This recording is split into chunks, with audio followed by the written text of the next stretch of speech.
commentary box this year. We're looking forward to another fantastic morning of cycling. Yes, Donald. Morning cycling fans. We had a great race last year, and I think this year's edition is going to be much more competitive. We have a bigger field, and we have much more international riders and local riders in the field this year. I think we have double the amount of entrants this year as we did last year. So we're looking for a really competitive run in this year. What is it that you're anticipating this year as opposed to what we saw last year, which was a successful staging of this event? I think because of the success of last year's event, we have a lot more people interested in wanting to be a part of it this year. And I think the winner last year and his team were so much better organized than any other team in the race. And I think the other local teams in the race this year have learned from that, and I think they're going to come much more organized and much more prepared to race. Okay, so the route takes us from Witter Village to Falmouth to Rose Hall, back to Falmouth, and then back to where it all begins at Witter Village. And again, it covers 57 miles or approximately 90 kilometers. And we're going to be here for a couple of hours as the riders will go through this route. But yeah, this is a very interesting stage. A lot of it mostly flat, especially at the beginning when you're going from Witter Village to Falmouth and then Falmouth to back to Witter Village. But as we take a look at the top 6 contenders here, Andy Scarano is back. He's the defending champion out of Georgia in the United States, and you expect him to do really well this year. Akil Campbell, we have Jerome Forrest, who actually won a stage last year but was disqualified. I believe it was a second stage due to a technicality. But yeah, all these names and more expected to make an impact. Yep, there are a few more riders that aren't mentioned here that we can expect a good showing from. There's a junior who represented last year and did very well, Kajor Shu. There's Andrew Ramsey and there's Russell Small. Quite a few riders who are in good shape now. Today, yes, the course is relatively flat with 1 or 2 rises in it, but what's going to be a problem today is the breeze. We're riding into a headwind from Witter Village towards Falmouth, and then we turn around, come back to Rose Hall, and then back to Falmouth in a headwind. So the tailwind is coming home, but I believe a lot of the damage we'll see today will probably be on the second loop into the headwind towards Falmouth. Yeah, and we're taking a shot at Falmouth right now, and of course that's the dock here where the cruise ships do come in. We're going to see a very scenic route this morning, and we're certainly looking forward to many of these shots unfolding. But yeah, the route on this first stage, again, Witter Village to Falmouth, to Rose Hall, to Falmouth, and back to Witter Village, and this is where we begin at Witter Village. Yep, it's gonna be a fun race. Today's race may take 2 hours, 2 hours 5 minutes, possibly a little more, a little less. But they'll probably be averaging about 27 miles an hour on this route today. Of course, the team in grey, Team 706P, a team that would include the defending champion Andy Scarano, and we're certainly looking forward to see how he will fare this time around, because the riders, they know him very well, and last time out he really dominated, didn't he? I don't believe he's going to have as easy a ride as he did last year. He's a marked man now. Most definitely, I would agree with you that he's a marked man now. But yeah, we really are looking forward to this event. Last year was a success. He did show us clearly last year, Scarano did, that he was the man to beat. And if he comes with that shape this year and the others haven't gotten themselves closer to him, I think we'll see something similar. But he is a marked man this year, and they're going to be coming for him. Yeah, the race is expected to start off in just a few minutes. There was a little bit of a delay because the police officers weren't there at the beginning, but I believe that they're there now, and it's just a matter of time before they start their journey. Yep, tense moments at the start. There we can see the 706 team to your right. The Jamaican flag team is the Cornwall team. There's Scarano from second to right. He's now in the far right. Second to right now in the white helmet. At the top of the queue in the red helmet, that looks to be Chad Conley. Both of those gentlemen from Atlanta in the United States, and they worked in tandem well last year, and it's always interesting as well to see the dynamic of the riders of the different teams, to see how they work together during the race. Yeah, the 706 team was by far the most organized team and the most experienced team at the race last year. And here we see them. It looks like they're having a rolling start. They'll probably get into open racing in a couple of moments here when they get out of Witta Village.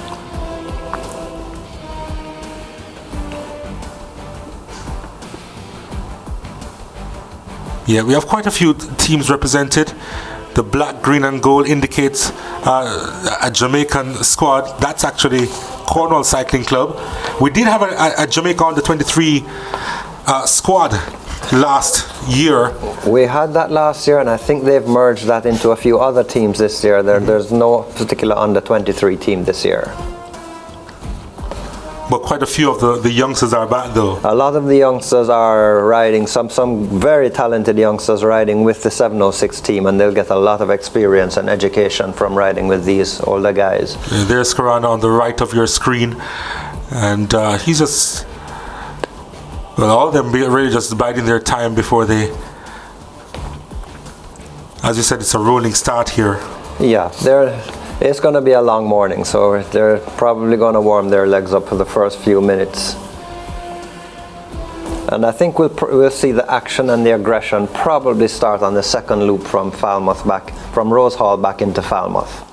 And it's something similar that we saw last year, didn't we? Especially with the Americans on show. Of course, they are very experienced, and they have the advantage. We say that it's not going to be as easy for them as it was last year, but they still have the advantage of knowing the route and where is what, and the hills and the descent. They also have first-hand knowledge of it now. There's no course advantage on this course because it's largely the same course as last year, and everybody knows it.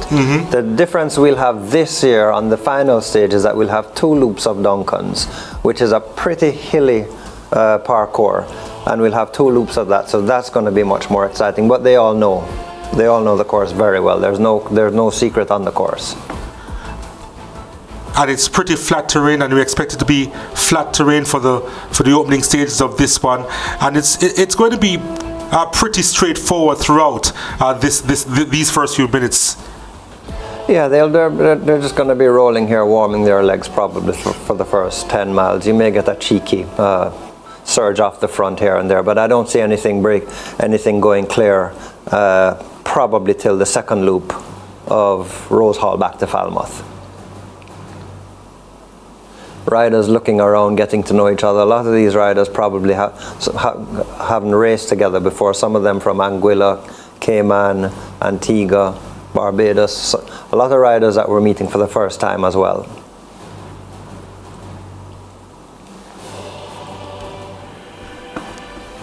Of course, there are 3 stages in total, and different categories as well, because we do have the elite and masters, and we also have the under 18s and the women, and they will come into full focus on the final day on Sunday. The masters are actually riding in this elite with the elite category. There's no separation between them. The super masters, the ladies, and the juniors will have a separate category on Sunday.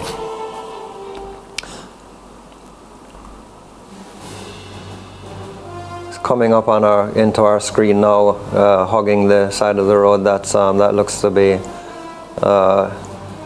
Snake Man. His name is Tyrone Edwards.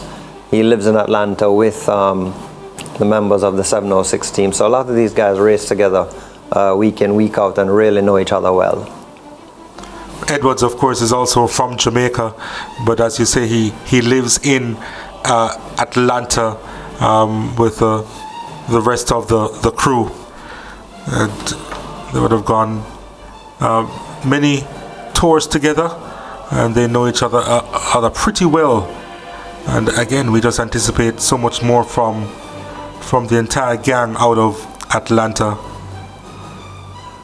And we're expecting a whole lot from our local racing this year. I think a lot of teams have come together and tried and realized how embarrassed they were last year, because the 706 team really put a team act on them. and a lot of instances the other teams just didn't have the answer or the organization for that. And I think we hope to see a lot more organization in the other teams this year, because the Atlanta unit is very structured and very organized. Yeah, but you did mention Tyrone, and they call him Snake Man.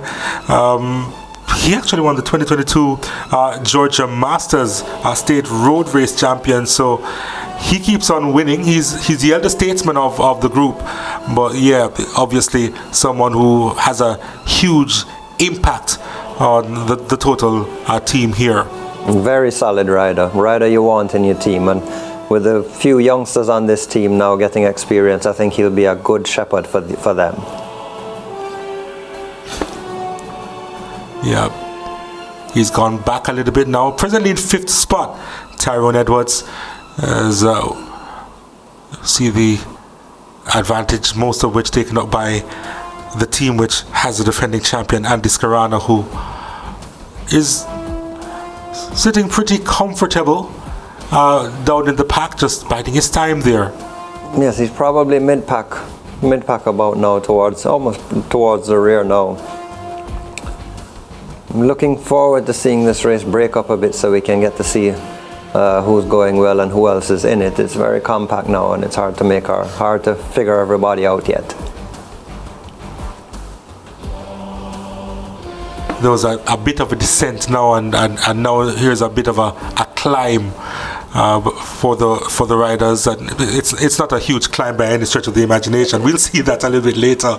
You'll actually tell based on the perspiration and the bit of struggle that it'll take. But yeah, I think this is the first steady climb of the route here. It's more of a drag than a climb, yeah. They're going up. On lap 2, these little drags are where the stronger riders will put the hammer down and see who they can shake off. And they do have King of the Hill stages as well. They have 6 this year in total, I believe, the Jamaica Cycling's Classic. So again, it's another interesting stage, because these are little battles that we look forward to seeing as well.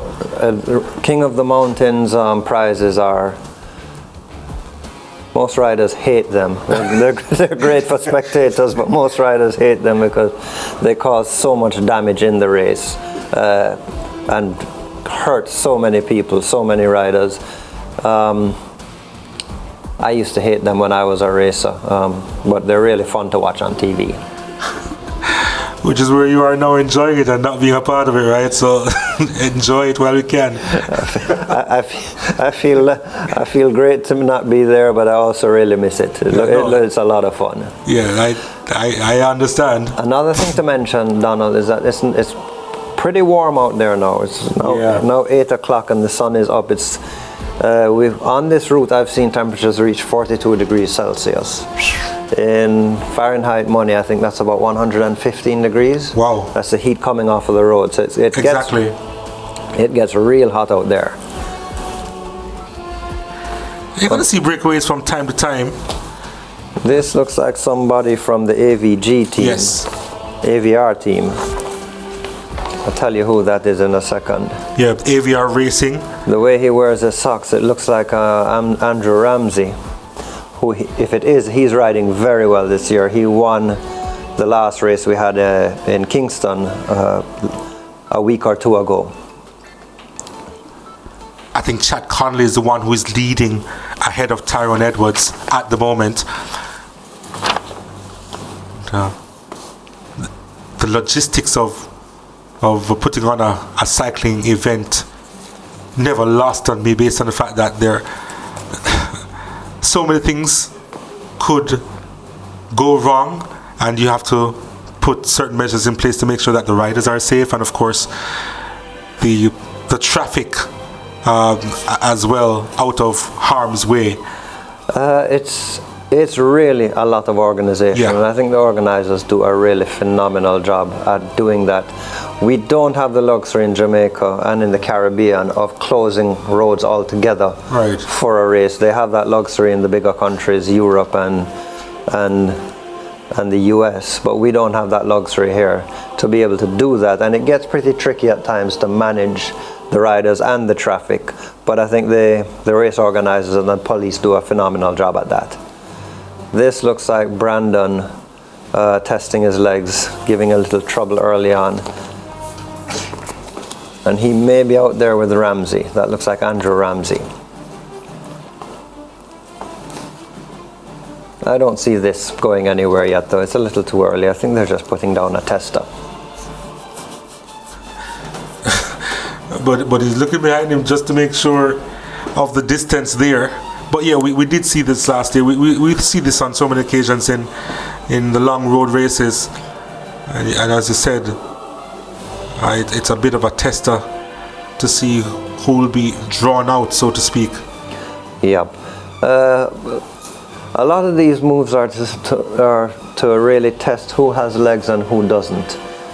These intervals, we call them, you do them 2-3 dozen times. The people that don't have the sharpest legs, they start to wear off as the hours go by. So this is not a winning move yet, but it's a move to soften people up. Yep. And we have 2 or 3 of the 706 team crossing now, so everybody else will want to watch that, because we've seen in the past when they get together, 2 or 3 of them on the front, they can really cause some damage. Still haven't seen Scarana as yet. As we mentioned before, that he was probably about midway, biding his time. And we might see a tactic today, Donald, where Scarano is not the main man because he's such a marked man.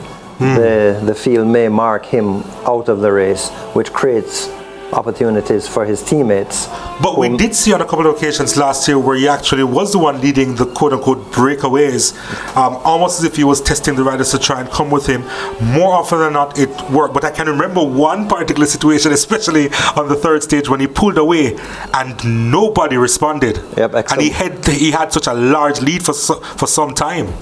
Yep, there were that race last year. There were 2 riders up the road, Russell Small and Kajor Shu, the youngster, and he single-handedly bridged away to them, and the 3 of them stayed away till the end. Yeah, something that should not have been allowed to happen. Sometimes it's like a game of poker, right? Where you just have to show your hand at times, but more often than not, the other riders would consider it to be a bluff. They thought it was a bluff last year. I don't think, but they didn't seem a lot after that. I don't think they thought he could have ridden away from the whole field single-handedly. But he bridged up to 2 very strong riders, and the 3 of them were able to keep it going till the end.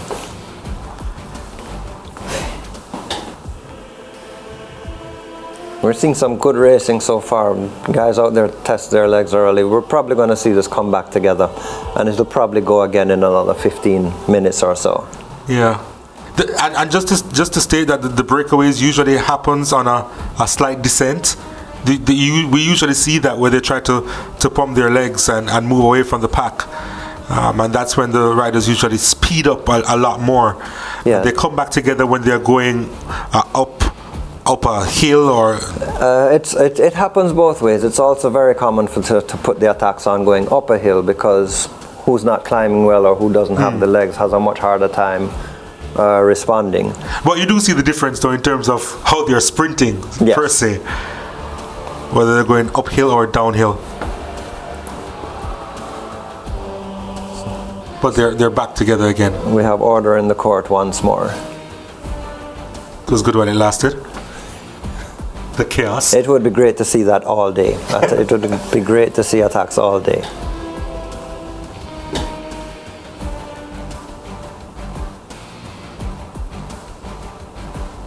And we have to remember they're riding into a headwind here. So these 2 legs into the wind are going to take a lot out of the riders. Riding into a breeze is often as hard as riding up a mountain. And this north coast breeze is a good breeze. Probably 15 knots.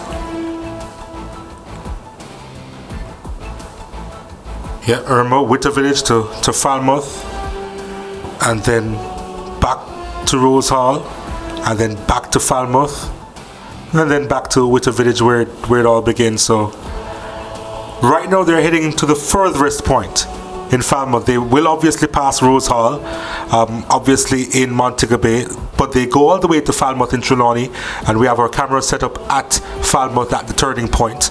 Then they go back to Rose Hall, then back to Falmouth, and the long trek from Falmouth, Trelawney, back to Witter Village in Montego Bay. So this is where they will actually turn around. We're 13.5 minutes into the race, and there is some time for them to get here, but this is their first quote-unquote port of call. Yes.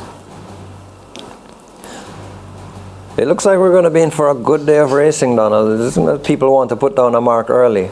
This looks like somebody from the AVR team, and that team is a very good team. That team has Jerome Forrest on it, who won a stage last year. It has Kajor Shu on it as well. Yes. And these are two very good riders. It also has Cleveland Sharp. He's an elder statesman of Jamaican racing, been racing for 40 years. Wow. And winning for 40 years. He's won elite races up as recently as November last year.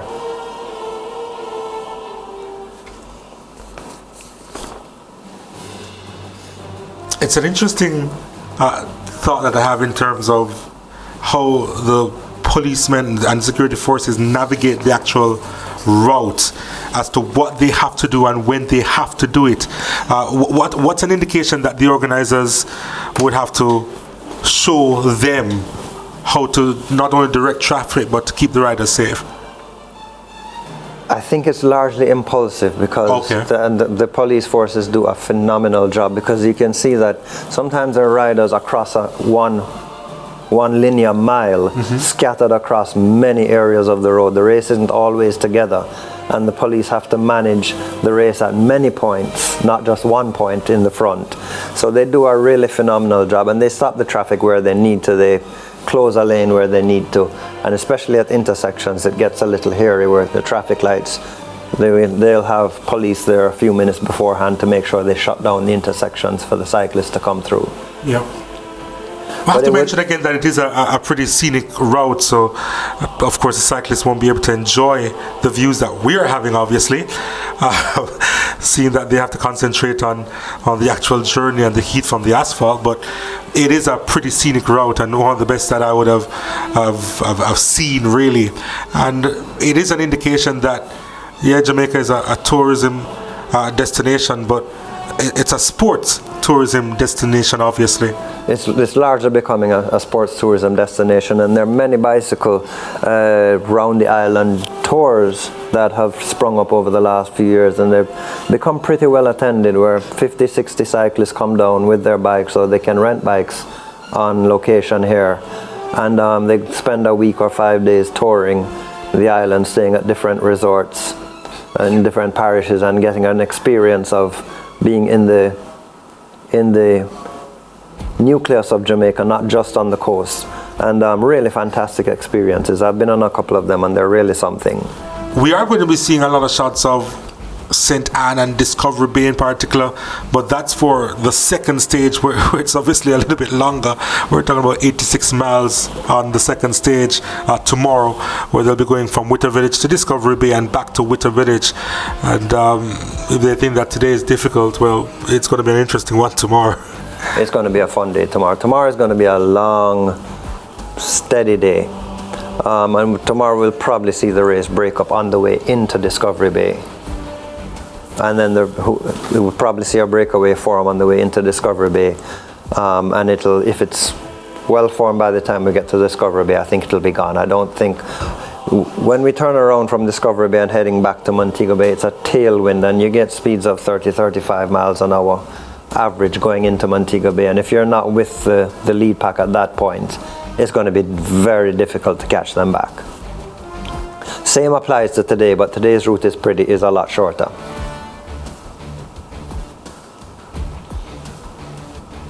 The total prize fund here, the Jamaica Cycling Classic, is a little over $11,000 US, and they do have stage winners, they do have overall winners, King of Mountain stage winners in particular, range from $100 US to $600 US. So It depends on the categories. And do we have any King of the Mountain stages today, or is there no climbs? There are no prize climbs today's stage, are there? I believe they start kicking in tomorrow. Yeah, I think that they actually start kicking in tomorrow. But you have to give credit to Carlton Simmons as well, who is the chief strategist. This is his brainchild. Absolutely. In putting this together. He's had a phenomenal vision here, and he's really executed it well. And I think this is probably the most prestigious race we have going in the Caribbean now. I think it's the only one that's televised and streamed across the Caribbean.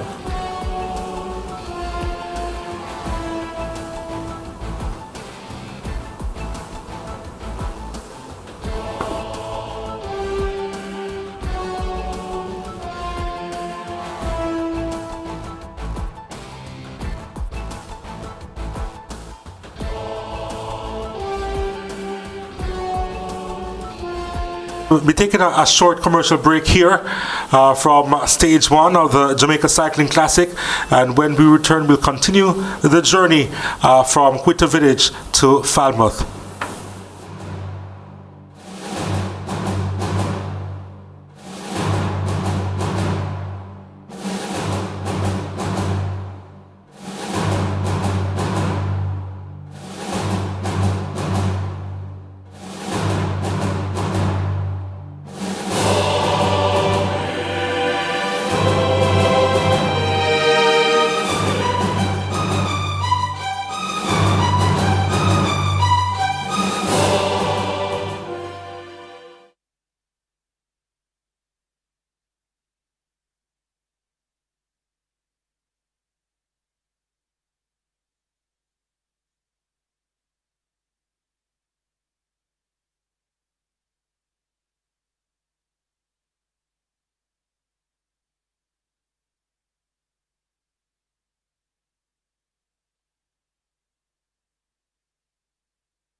So welcome back to our coverage of the Jamaica Cycling Classic 2023, and it's the second stage of this prestigious event, and the riders are presently in the Salt Marsh area as they head towards Falmouth.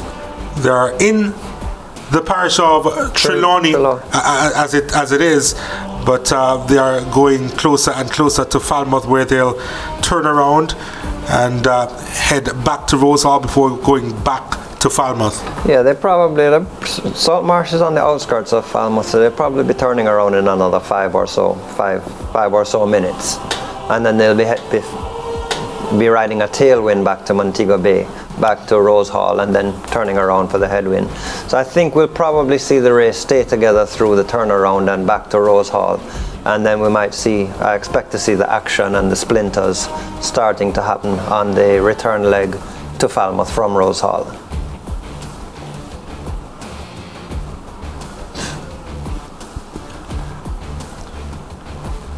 Here we see the whole AVR team on the back there. Yeah, but just to indicate the route where they are going and where they'll be turning around in a few minutes time. But yeah, this is the live shot of them, still very much together as Gruppo Compacto, we call this.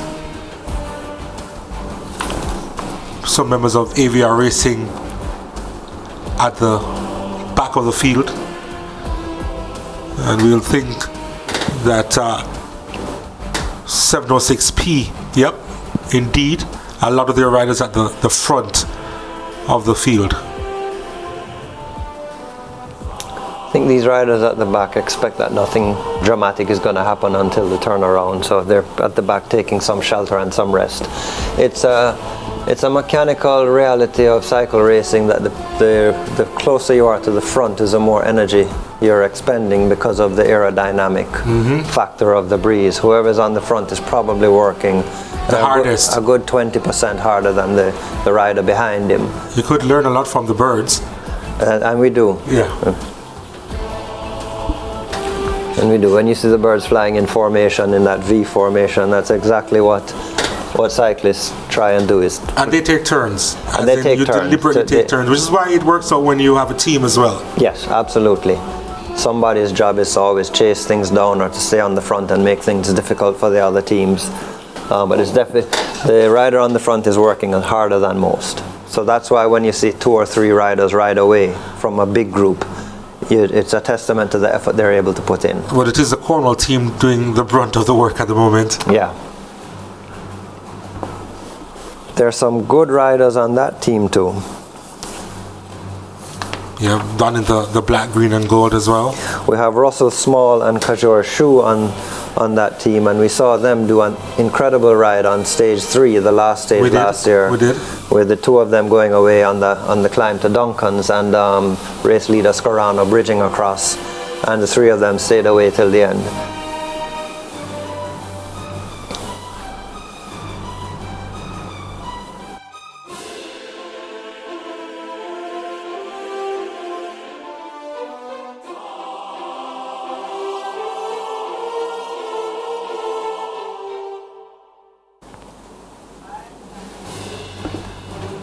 So yeah, a nice shot. Well, what 36 minutes into this journey, and you expect this first stage to take how long? I would guess this stage is going to take around 2 hours. Yeah. Maybe a little more than 2 hours, 2:05. If it runs particularly fast, it may be a minute under. So 57 miles or 90 kilometers this stage 1. Stage 2, 86 miles. Stage 3, 50 miles, and we are actually approaching William Knibb. Of course, William Knibb, one of the most famous high schools in Jamaica, and by virtue of one person in particular, the fastest man on the planet, Usain Bolt. Yep. None other than the great. Incidentally, we have schoolboys and schoolgirl champs happening at the stadium this weekend. And some records have fallen in that already. It's a really exciting meet this year as well. And I understand from my athletic friends that Champs is the largest high school meet in the world. It is indeed. It is indeed. Which is pretty impressive that it happens on our small rock here. So a lot of sporting events happening this weekend.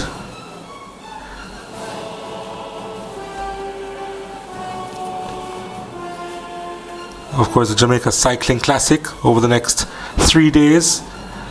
There's also football to look forward to, as we see.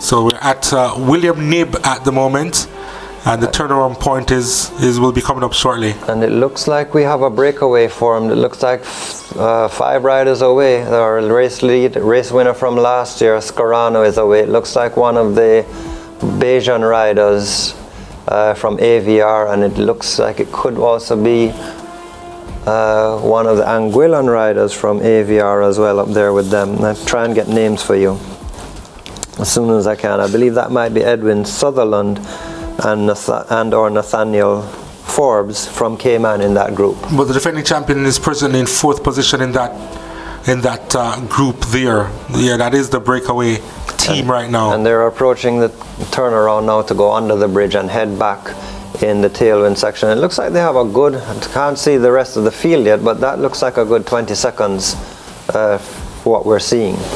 So it looks like this group may have up a minute or so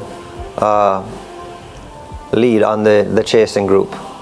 Maybe a bit more. Maybe a bit more. We're yet to see them. So they're going to go back to Rose Hall in Montego Bay, and then they're going to make the journey similar as before from Rose Hall back to this point, and then the trek right back to Witter Village in Montego Bay. So there's still some way to go in this one. I think we've seen the move of the day here, Donald.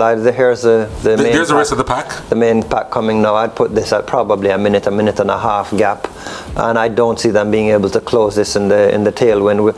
The riders heading back to Montego Bay now are in a tailwind, and that group looks pretty disorganized and disheveled.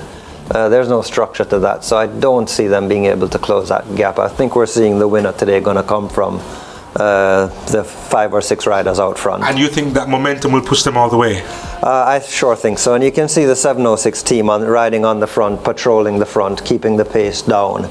So it's up to the other riders to come around now and do the work to catch them back. And at the moment, they don't look organized enough to do that.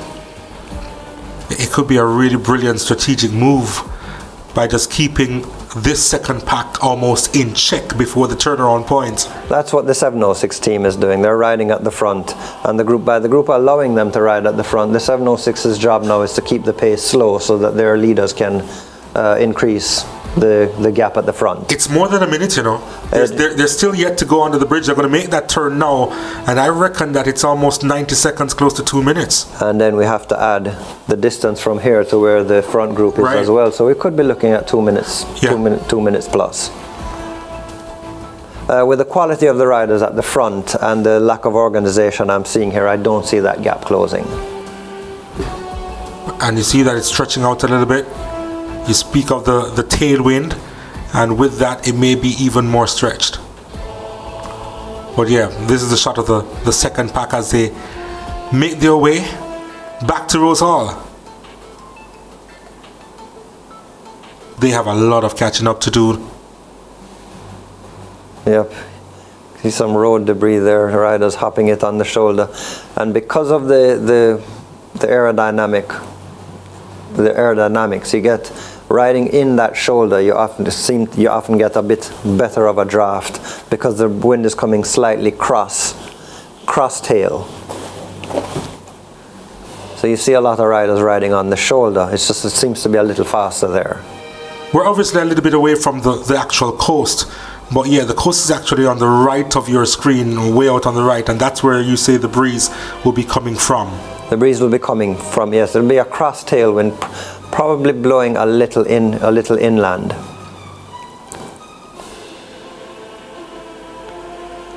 So the leaders are way out in front. What we're seeing now is at the back of the pack, and they have a gap of about, I say 2 minutes, 10 seconds here to catch up. I think that's probably safe to say. We may see this back group splinter again in with a chasing group trying to get across to that group. I think that we're going to see more damage in this field. I don't think they're going to catch the front group, those 5 riders that are away. I think that the quality in that group is going to stay out there, barring mechanicals or incidents. Well, yeah. And we hardly saw those last year, and so we don't expect something similar to happen this time around. There were hardly any incidents that we saw. And I think with 2 minutes lead at the front, I think that they can afford a mechanical and have time to change a tire and still keep going. Yeah, I reckon that will be the case. That they are so far out in front and pretty comfortable at the moment. But yeah, they're going to be journeying back to Falmouth. This is where they will be coming from, and that's this is the town of Falmouth here. That's a new cruise shipping pier that was built about well, when I say new, maybe with it last about 7 years ago. It's growing as a tourism destination. With the cruise ships arriving more often than not. The town busy with activity and life. Falmouth is home to the largest bioluminescent lagoon in the world, glistening waters. You swim in there at night, and the whole lagoon around you, everywhere you move, lights up. Yep. Lights up like an underwater candle. Is really amazing. Went there once, and it's really amazing, as you say. It's really somewhere that you'd want to be, and peaceful, calm, eerily quiet. It's a really special spot, and very worth seeing if you're in Jamaica and on the north coast. They have nighttime boat cruises that go in there, and they're really something to see.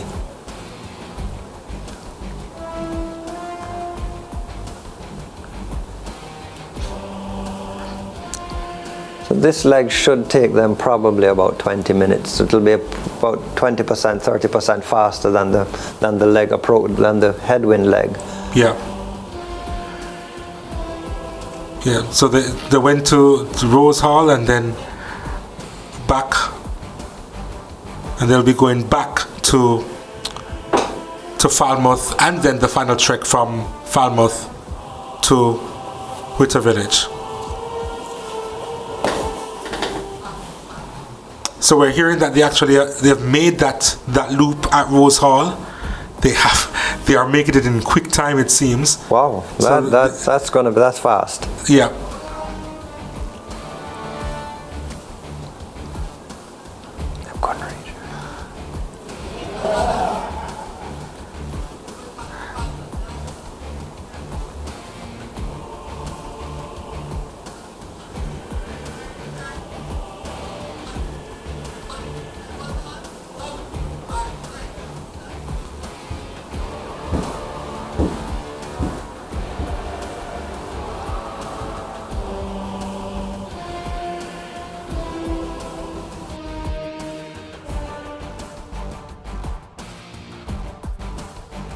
Actually, just confirm that they actually haven't reached Rose Hall, but when they do reach Rose Hall, they'll make that turn back to Falmouth. So we've lost our feed for just a little while, but we anticipate it going back up very soon. But we're just giving you an indication of the actual route of this stage. We're on 57 miles or 90 kilometers, and it's mostly a flat terrain here. I think the total ascent is actually just 750 feet, so it's a pretty steady pancake flat route. Breeze is our obstacle today, and we've seen the breeze cause havoc already by putting a group of 6 riders away, 2 of them from the defending champions team.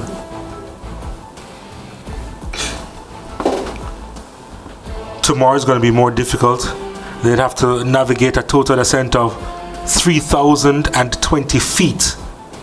Tomorrow they're going to face two main climbs. They're going to face a climb on Braco, and they're going to face a climb on Spring Hill. There are a couple other climbs in there that will hurt the legs, but they're not as defining as those 2. Trying to get our feedback here.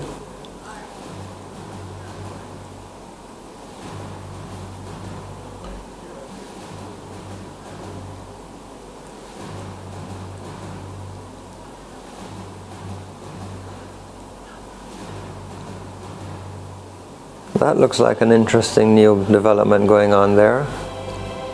Yeah, it is.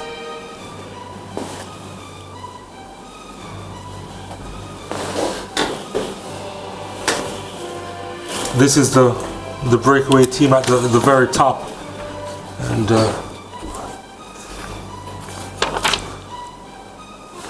all of these actually elite athletes. We have Hassani Ennis from Anguilla there.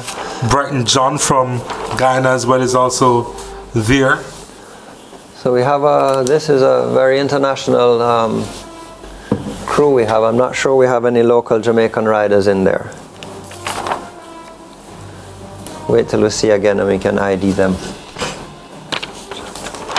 Well, yeah, mostly the Americans, including the defending champion Andy Scarano in the breakaway pack.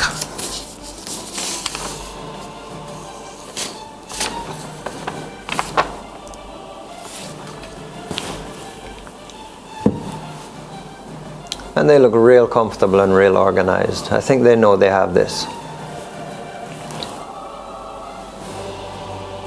Yeah, almost 49 minutes in, and they're clear out front. And he did say that more than likely this would have the winner in it for this stage one. We did miss how this move happened, Donald, unfortunately. And we're not on the road and we're not feeling the pressure and the breeze that these riders are facing. But it seems like this move has gotten away pretty cheaply and pretty quickly. We went for commercial break and came back, and a group of 6 had gone 2 minutes ahead. It seemed like it happened pretty cheaply and pretty cheekily.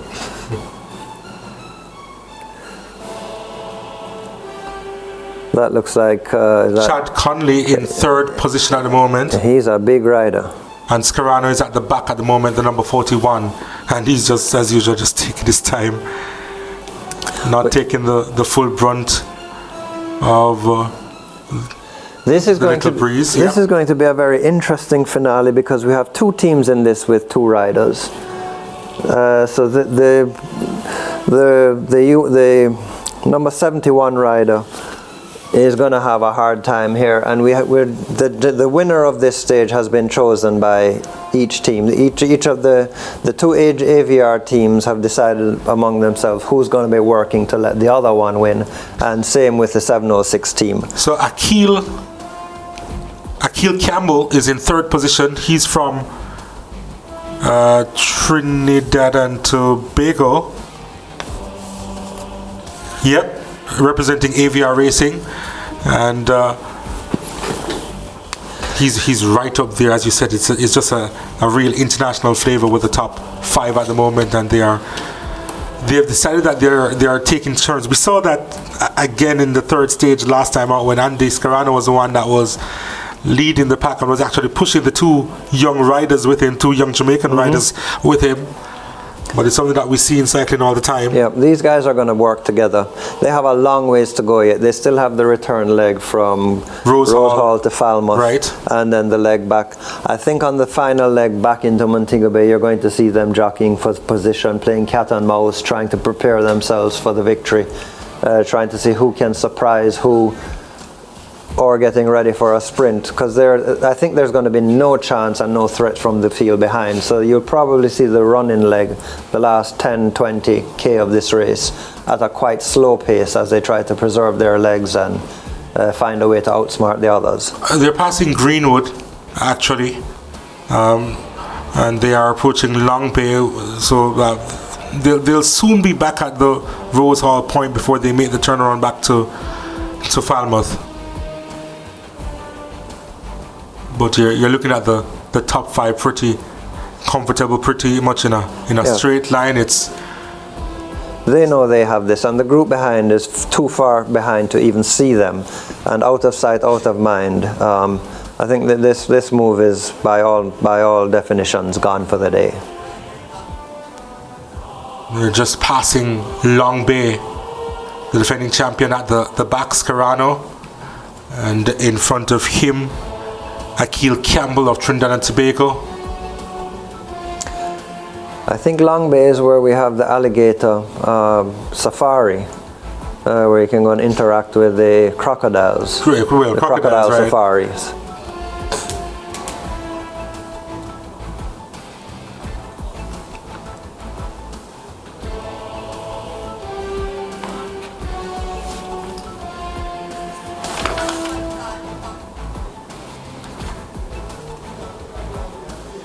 It looks like they're coming up to the Ibero Star Hill. Now this is a small little grade. If these guys were to attack each other, one of them would do it here. We may well see this stretch here being the decision-making stretch, or where the attacks come from on the final run-in towards the finish. We may see a move happen on this stretch. But you don't expect a move to be made here? No, I don't think they're too early. This too early, and these guys. I don't think any one of these riders can ride away from the other four combined, and I don't think they're ready to waste their matches yet. So they'll probably do it on this roundabout here on the way back in. You have to be careful when you talk about matches in this day and age for Jamaica. In the middle of a drought at the moment, and we have seen several fires across the country. But yeah, really warm conditions, dry conditions, harsh conditions for the cyclists. Yes, it's driving across the island looked like the whole country was on fire. There were so many bushfires. Yep. We've had a little rain in the last week, and it's kind of calmed things down a bit, but we're as dry as we've been in a long time. Here's that little drag up to the Ibero Star now. So they're just going to work this over together. I believe we'll see something happen the final time we face this drag. It's not very steep, it's not very long, but when you're racing for 75, 80 kilometers, you'll feel it in the legs.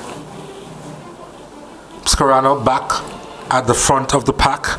Behind him, Asani Hennis out of Anguilla.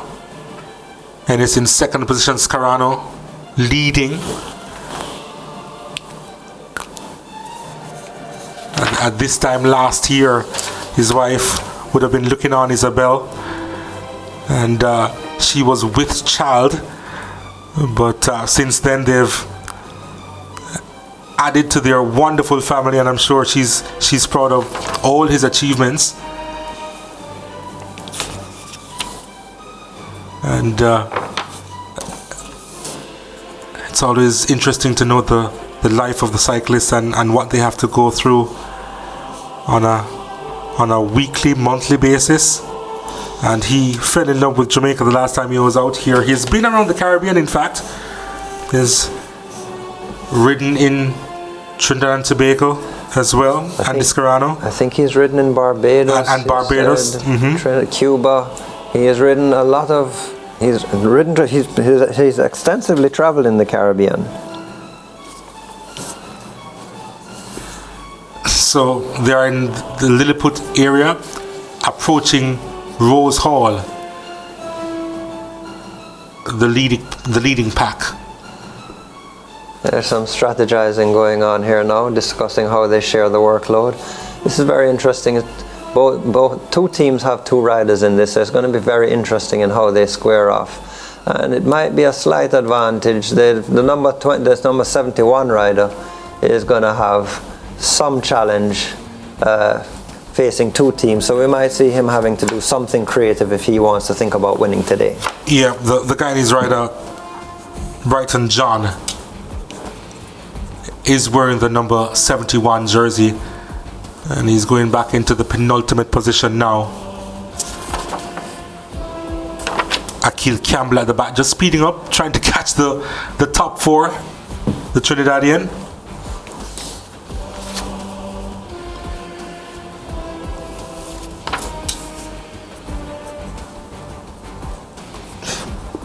Yeah, so they are approaching the Rose Hall leg to make that turnaround once more.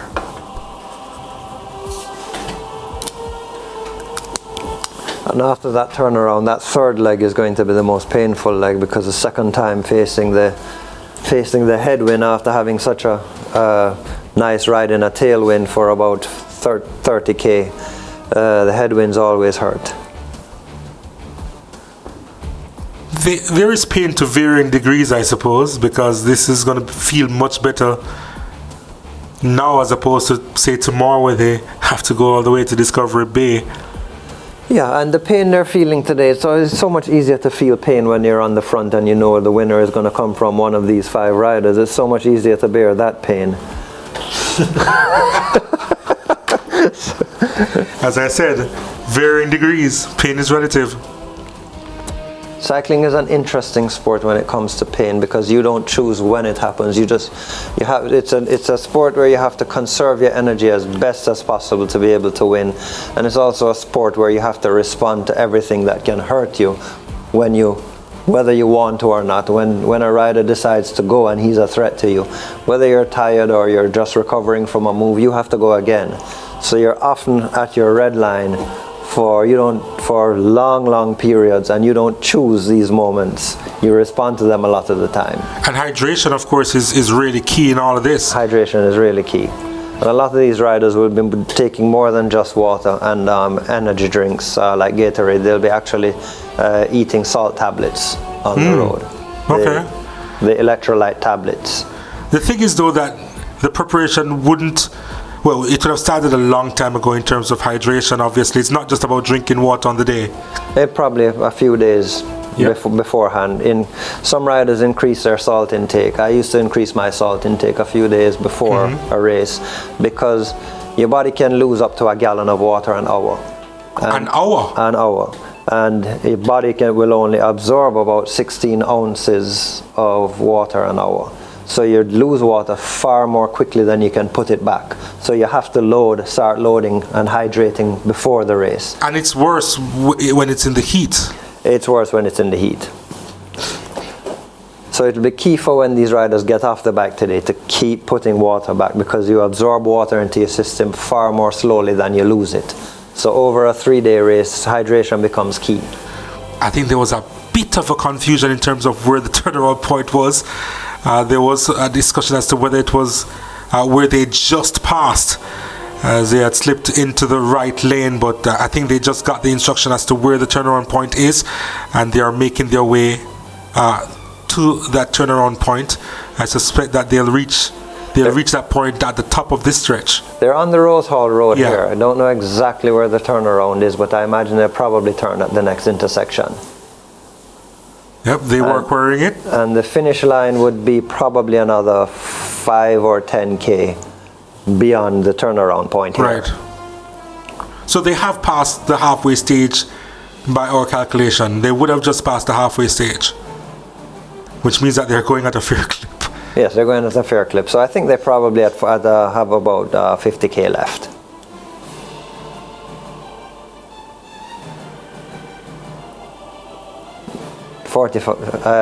Probably have about 45k left. Yeah.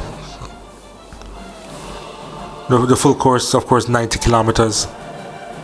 So they're in the Rose Hall area now, and we anticipate them making the turn in short order.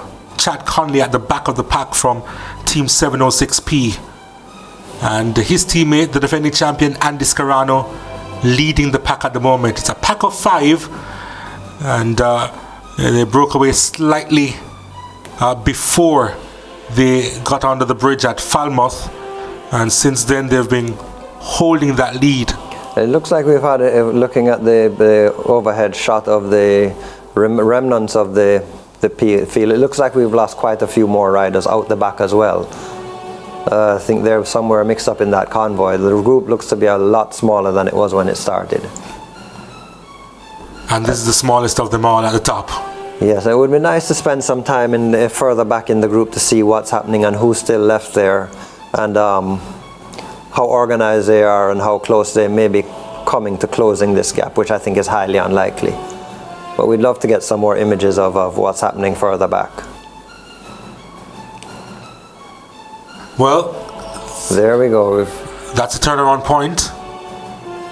at Rose Hall. That's a shot of those further back, and they would have passed this. We would have passed this stretch quite a few minutes ago.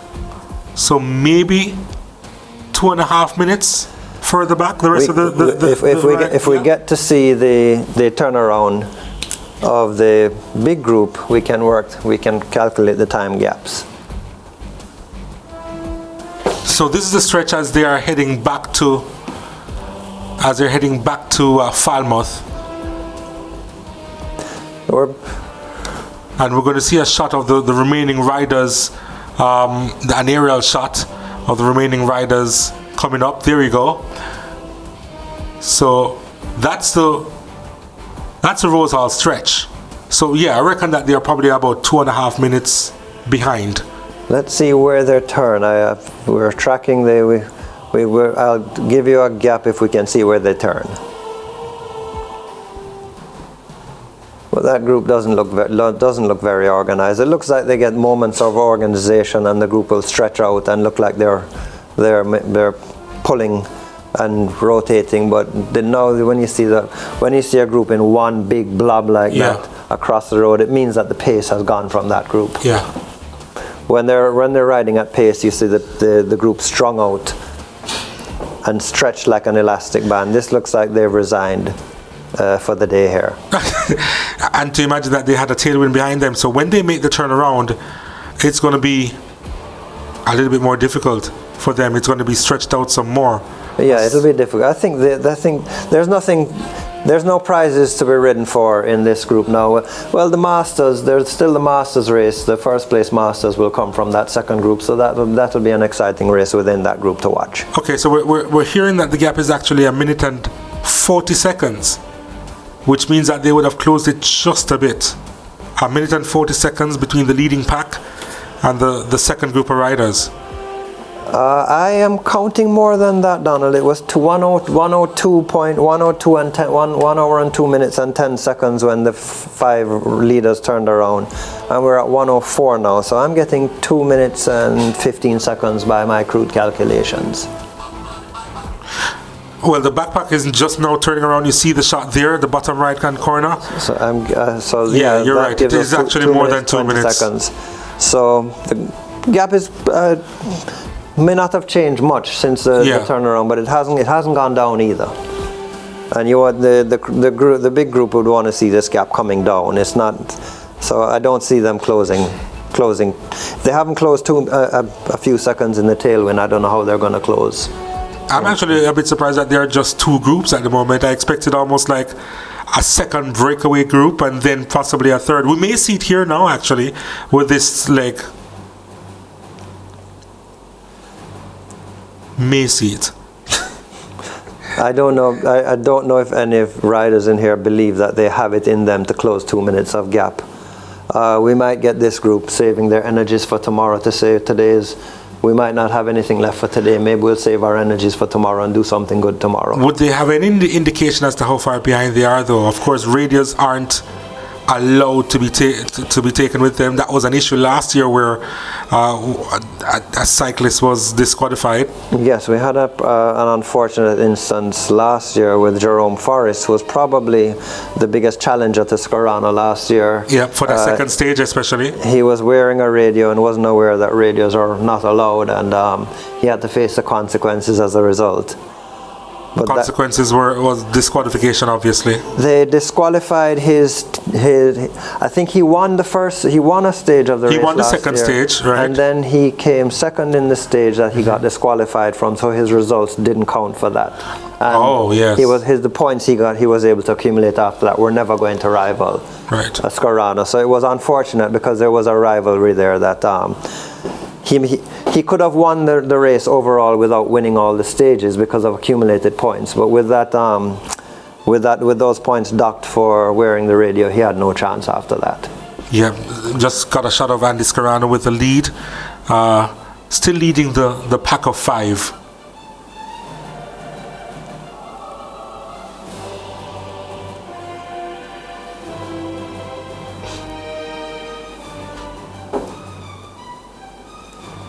But yeah, just a look at the route this stage 1 of the Jamaica Cycling Classic. We are set to take a quick commercial break in short order, but yeah, so we're on the way back to Falmouth, and again from Falmouth back to Whitter Village. But as we take a look at the leading pack right now, we see that the defending champion is in second spot, but I think taking on a wet cloth there to cool himself down. You see bidons, water bottles in their jersey. They're trying to pack on as much fluid as they can. Yep, Akil Campbell right ahead of Brighton John, who's at the back of the pack at the moment. But yeah, it's pretty steady out front with a leading pack of 5 as they head back to Falmouth before they make the turnaround, and they're just going to be rotating like that for a bit. You did say that this is probably going to be the most difficult leg, and we see Hassani Hennis at the back of the pack. We'll take a quick break here from the Jamaica Cycling Classic. When we return, we'll have much more action. Stay with us.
Welcome back to our coverage of the Jamaica Cycling Classic here at, they're on their way back to Falmouth. We should say that it's the Montego Bay Cycling Classic, but you see that it is an actually steady climb up the hill here, with the top 5 still making their way up. They are about close to 2.5 minutes ahead of the second pack. That's obviously doing a similar route up the hill, but yeah, we see the leaders interchanging, and this is the leading pack. Andy Scarano, Chad Conley out of 7:06p. Then you have the Brighton John out of Guyana, Asani Hennis out of Anguilla, Akil Campbell out of Trinidad and Tobago also there as well. Yeah, these guys have put in the move of the day and they're working well together. There we see that the main group, the overhead shot there, they've basically resigned this and they're racing for 6th place. Yeah, it seems that way. They're racing for 6th place and to save their legs to see who can make a move tomorrow. Yeah, you're right. I think the winner is going to be coming out of the leading pack here as they go further and further up the hill. And as I said, we did miss the move at the first time of asking where they were in this area, this rough area, roughly this area where they moved away from the rest of the pack. And I'm not sure if a similar move is going to be made to separate here, or maybe this pack would go through right until the very end, this leading pack. I do believe that the pack will stay together. I don't see any, there's no major prizes for 6th place, so I think they'll stay together and save their arrows for tomorrow, see if they can come with fresher legs tomorrow and do a better ride. We missed the move going away because of terrain difficulties with our feed, but I think you're right that the initial move of these 5 riders going away from the field probably happened on this leg, somewhere in this area going into Falmouth on the first leg.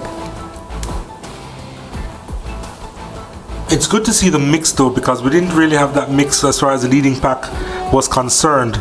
Haven't seen any Jamaicans obviously in this breakaway pack. No, they got caught up. They got hoodwinked on this move, and I think they. Can you imagine getting hoodwinked on your own course? It happens. It happens. It's rough getting hoodwinked anywhere, but it happens, and we have to live with it. And they'll be back tomorrow. There are a good bunch of riders going well in Jamaica at the moment, and I think we'll see a couple of them make themselves known tomorrow.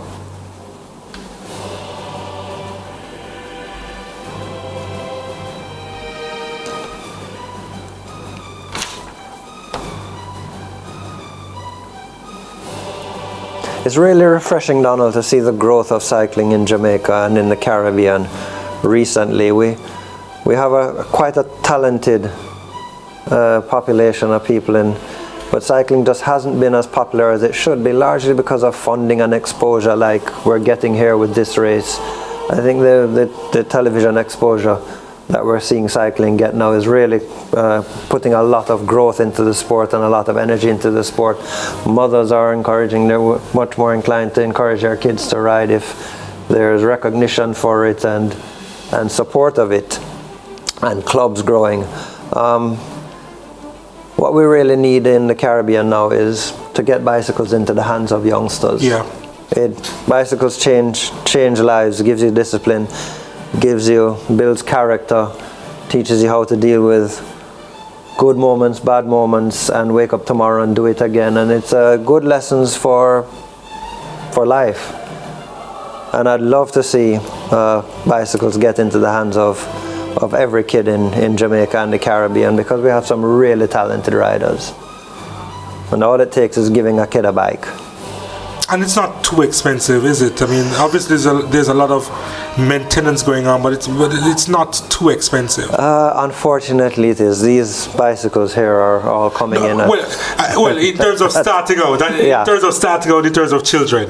Yeah. Well, when you're starting a kid out, if he has any potential, you want to get him on a good bike early. And initially, no training wheels.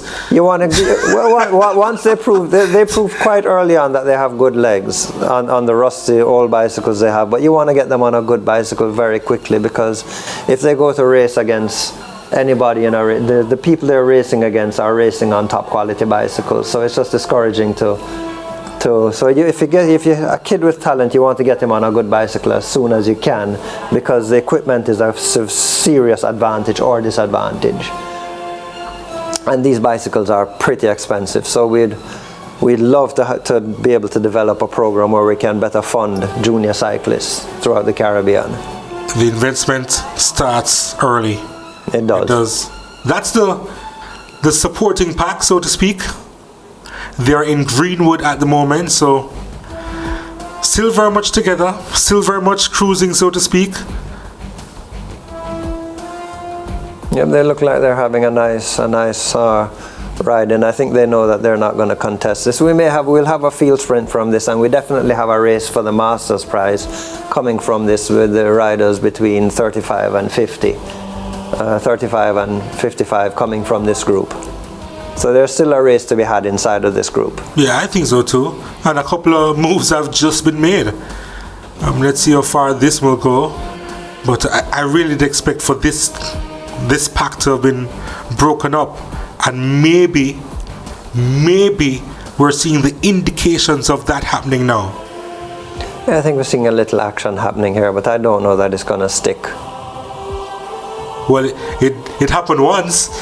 It happened once, and it's really unfortunate we didn't get to see that happening and how it happened, to see what caused it.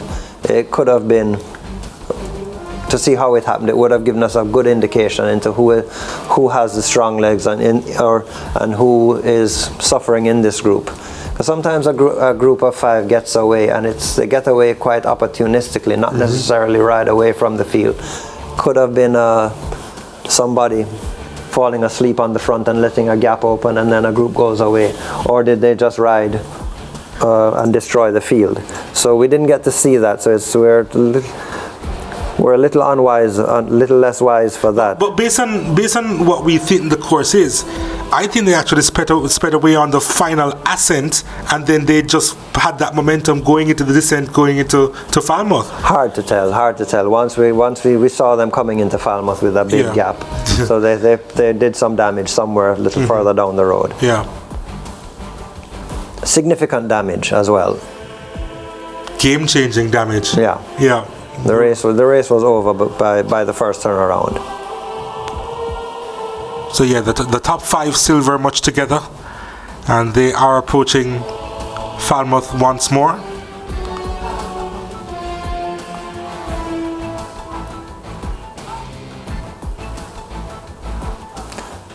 Yeah. Brighton John here taking his turn on the front. Yep.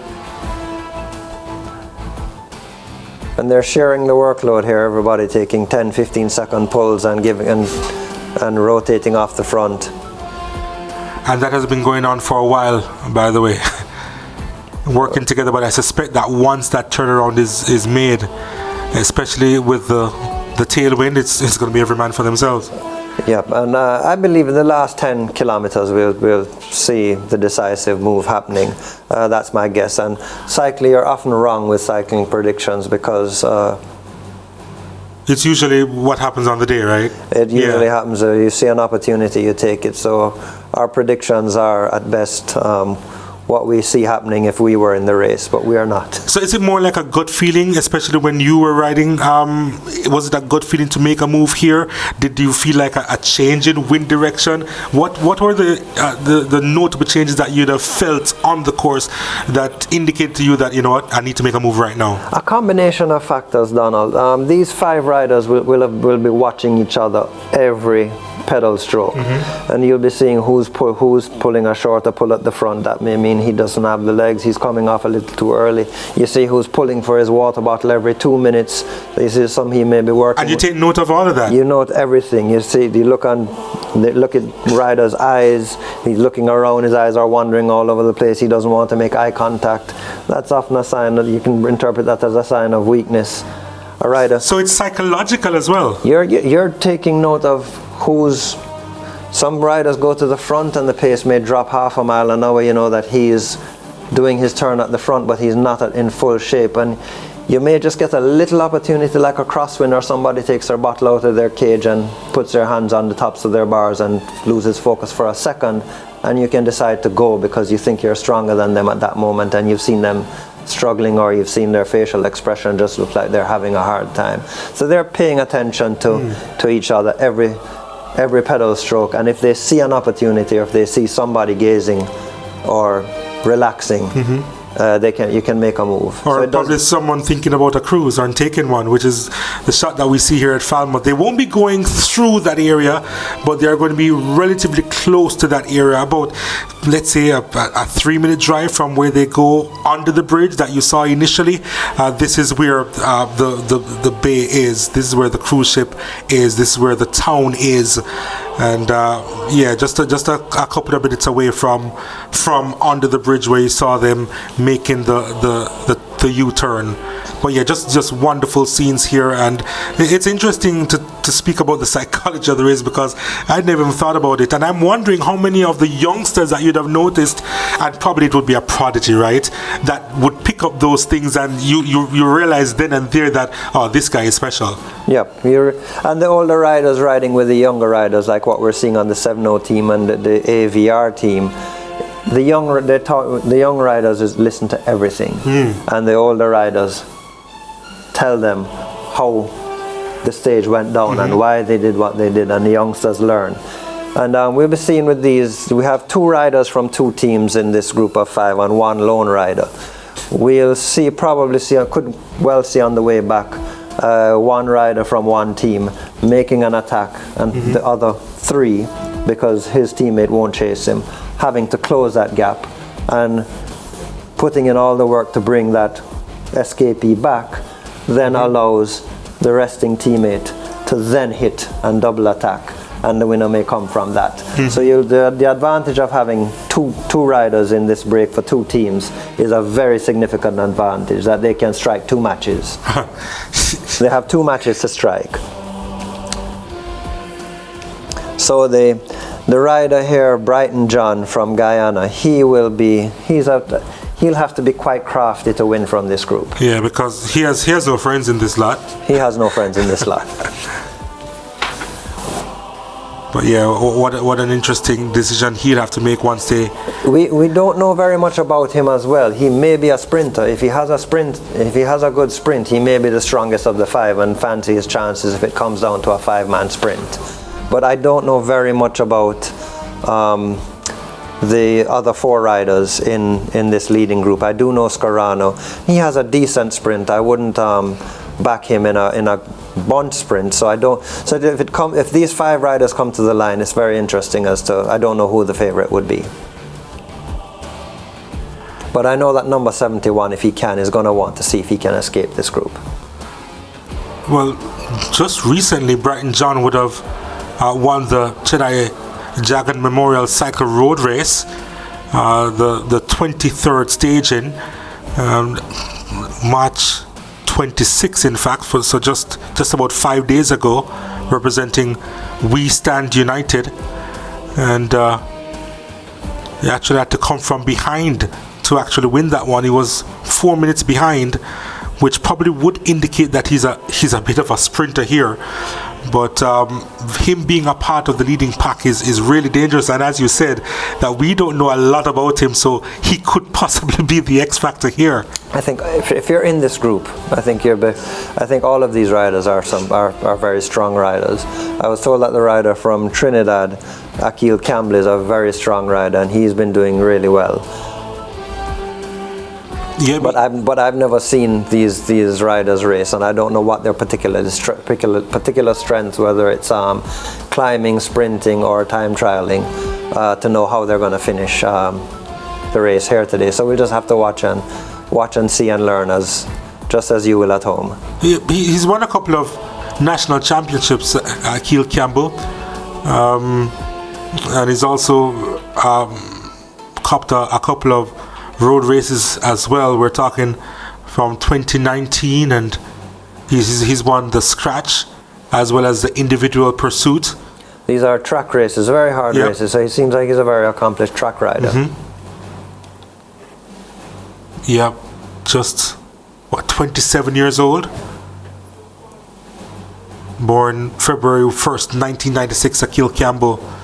So yeah, we're learning a little about them, but in terms of how they aim to execute a race, we're going to be picking it up in short order. I think they should be approaching the turnaround. Yeah, they're approaching William Knibb actually. That's what they're actually approaching, William Knibb, as we take a look back at the live shot. So they're pretty close to the turnaround point. Well, relatively close to the turnaround point. They may finish this race in slightly under 2 hours, looking at the clock here.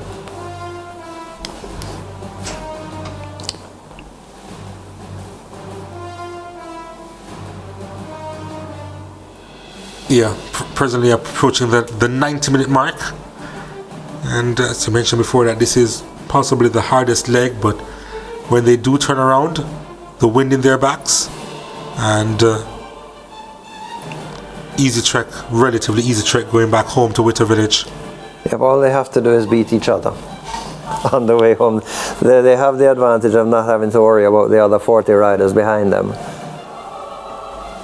And they do have the luxury of thinking about how they can strategize to outfox the others, because the main group is so far behind that you don't have to think about them riding back onto you.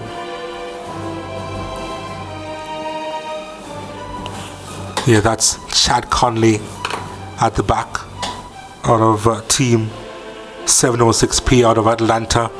And we spoke about Brighton John right before him, the number 71 out of Guyana, an experienced rider. And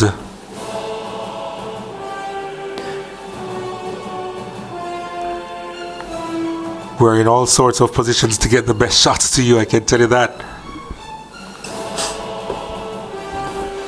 A lot of times we focus on the riders all the time and they get all the glory, but the team management behind the scenes making this happen is a lot of organization, the team vehicles, and these are made up of usually made up of ex-riders too, but the organization and the keeping the riders hydrated, giving them updates on the time gaps and conditions on the road. It's really a big job and a thankless job of being a team manager. It looks like the flagman getting in place, so they should be approaching any moment now to make the turnaround. Yep. And here they come.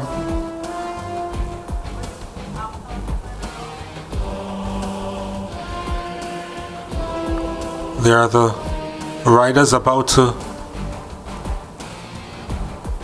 make the turnaround, and it's still the top 5, still the leading pack. They have been together for the past 45 minutes or so. Looks like they've made the turnaround. They've just come back on to their home leg now. So what we're going to do, we're going to take another break here, and when we return we'll have more action from the Jamaica Cycling Classic.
Welcome back to the Jamaica Cycling Classic. As we take a look at, this is a second breakaway group. So, welcome back to the Jamaica Cycling Classic, and yeah, this is the second breakaway group, actually, and we did reckon that there would have been more splinters as they headed back into Falmouth. But, this looks like two members of the AVR squad here. We may have, this is Andrew Ramsey in the third wheel here. I'm trying to identify the lead rider. This might be too little too late, but Andrew Ramsey is somebody to watch for tomorrow. He's a very powerful rider. He won the Palisados road race. We've had a crash there. About 4 or 5 riders somebody rubbed wheels, and about 4 or 5 riders gone down there. So the first incident that we have noted here at the Jamaica Cycling Classic. We were very fortunate last year. We didn't have any. No, we didn't. Any incidents. Everybody looks like a fairly routine. Hopefully, we didn't have anybody hurt on that. I think they'll all be up, and there we have one of them catching back on. And this looks like the back group just getting back, making the turnaround and getting back on the road now. Yeah. So that gap is probably, in my estimation, about 4 minutes. And of course, this is the third group, the third main group, and a number of riders from the Cornwall Cycling. Some of the damaged ones that went down in the crash getting back on. Yep.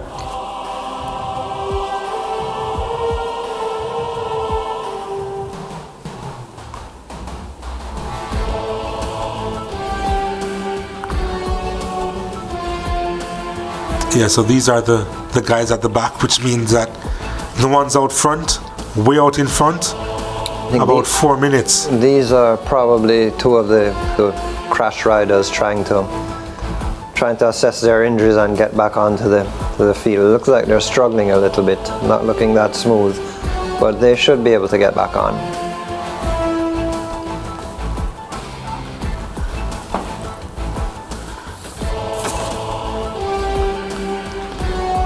As we take a look at what happened here in terms of the crash just a few minutes before. There we can see. Oh, it's actually one of the riders from one of the 706P. riders. Looks like he touched wheels with a rider in front of him, probably reaching for his bottle or just a little too relaxed, and brought down a couple of riders. This looks like Snake Man. That's Tyrone Edwards on the floor there, but it looked like a fairly slow speed incident, so hopefully nobody is too I'm badly actually hurt. not sure it was Snake Man. I think it was. That looks like Brandon. And there you can see on the other side of the road another rider still down. He looked like he might have needed. It indeed looked like Snake Man. He was on there. There he is on the other side of the road. Yes. Looked like he took a bit while longer to get back. Maybe he needed a wheel change or something. But it looks like everybody is for the most part okay.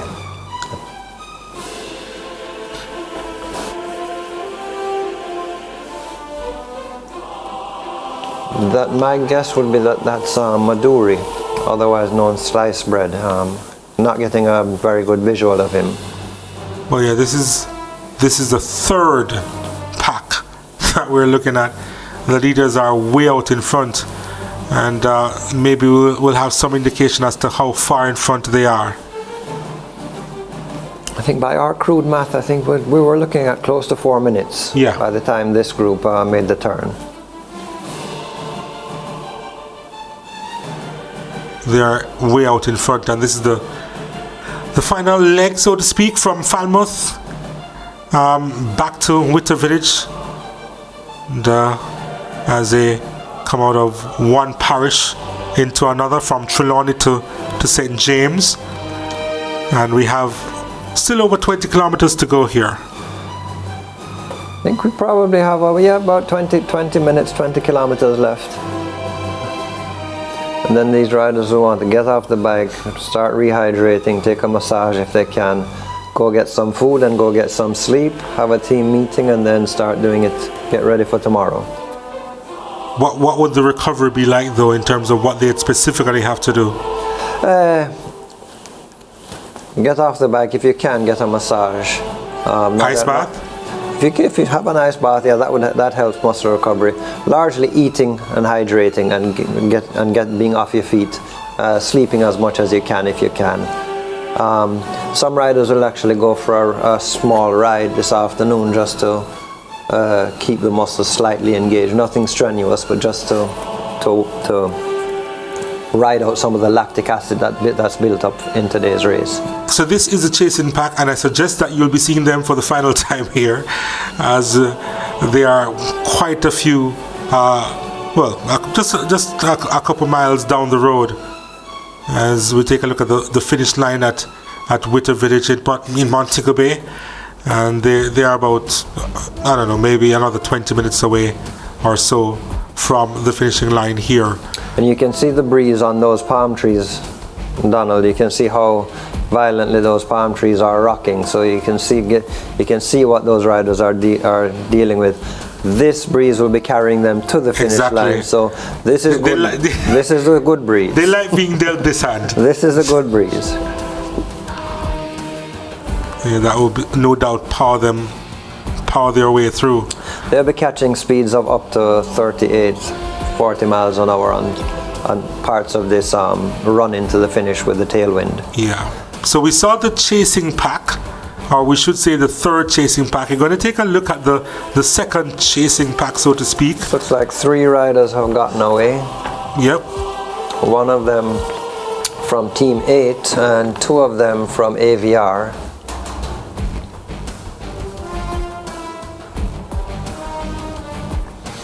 We have Andrew Ramsey there in second wheel. About to go into first. That looks like, I'm guessing, Domain, one of the juniors from Kingston. Edwin Sutherland, actually, from Barbados, is now in third, and we're trying to understand. Okay, so this is one of the guys. That's Bradley McFarlane. He's crashed, one of the juniors from the 706 squad. I ride with this kid a lot. And it's unfortunate to see him go down like that. He's probably waiting for, probably damaged a wheel or a part that. Yeah, he won't be riding for the rest of this stage. It looks like he's tapping his shoulder there. Let's hope that collarbone is okay. It's a common bone to break as a cyclist. You put your arms out in front when you go down, and you break that collarbone. I hope we'll see him back tomorrow. A really talented young rider. His father, Horace McFarlane, he also has a cousin in the race, and their uncle and father respectively is a 2-time Caribbean champion and very established racer in Jamaica, and he is or was the coach of the junior cycling program in Jamaica. Seems as if Ramsey has had enough of this, as he tries to go for the chasing pack, but he's some way behind. He's definitely got the legs to ride away from these two, I think. He's definitely not catching those ahead of him, but he has the legs to ride. I think he has the legs to ride away from those other 2 riders. Yep. That's Andrew Ramsey, but yeah, part of the chasing pack, and some way to go before catching up with the leading pack. The leading pack we're hearing, or the chasing pack we're hearing, is in Greenwood, or passing Greenwood. And I'm going to try and get an establishing shot of the leading pack at the moment.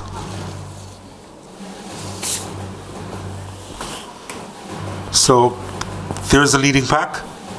By our count, we still have 5 up top.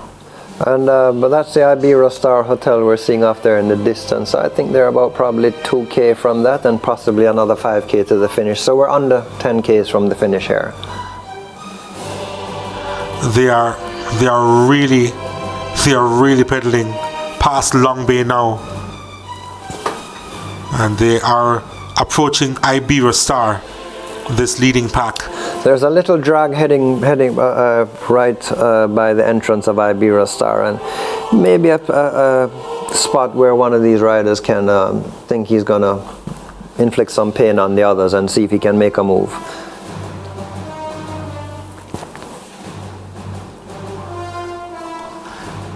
That's one of the guys that went down in that touch of wheels. He looks okay, and he's just going to ride he's just going to roll this on home, yeah. But yeah, that's the leading pack. Still the leading pack of 5. The defending champion Andy Scarano is in that pack, and they're almost at the Iberia Star, and maybe another 10 minutes away after that from the finishing line. And there we can see that drag, that uphill drag they're facing now. If one of these riders feels he's much stronger than, or there we can see Tyrone Edwards with a crab walking handlebar. That's Bradley McFarlane. He looks to be okay though. He looks to be okay. He'll just ride that home.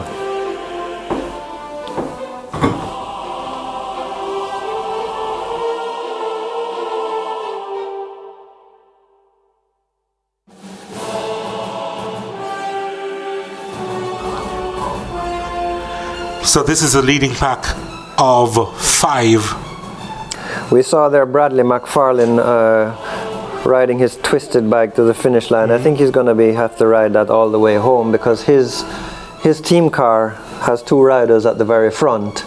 So I don't think he's going to be getting support or picked up from the team car, because they're looking after their leaders. So which they'd have to, of course. So he's gonna be riding home with a twisted bike.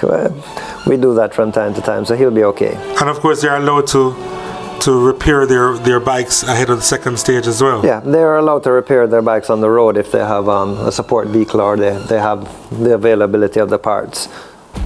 But he'll be back tomorrow.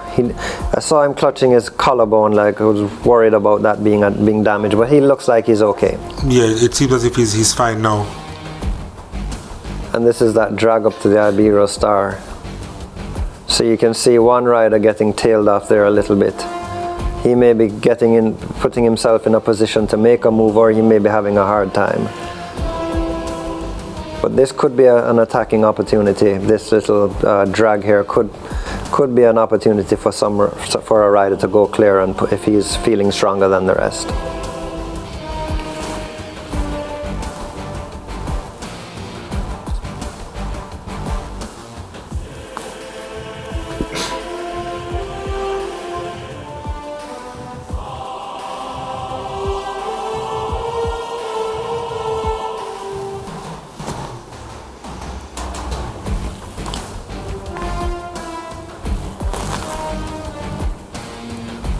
Okay, and we're back.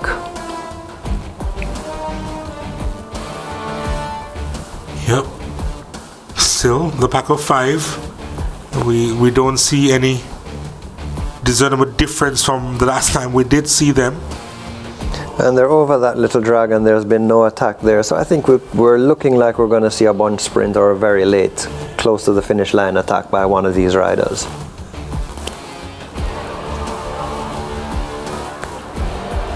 Well, they are Lilliput now, and they are going to be approaching Rose Hall in short order. And then from Rose Hall, we probably have another 5K, 2 to 5K to the line.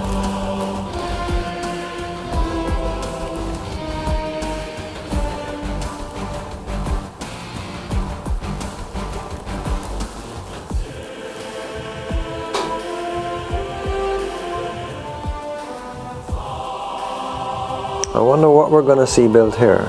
This looks like a pretty significant.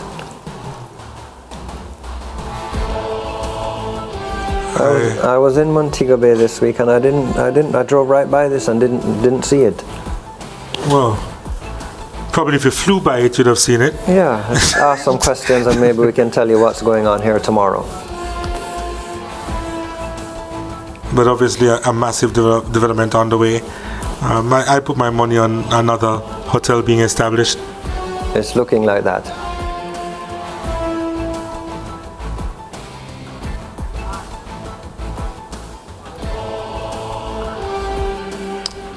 So this is the leg from Iberia Star into Witter Village, and that's how far of a gap the leading pack is. We're trying to catch up with the leading pack, I can imagine what the cyclists are going through to try and bridge that gap, but it's a bit of a gap. Some creative convoy driving here. Yes.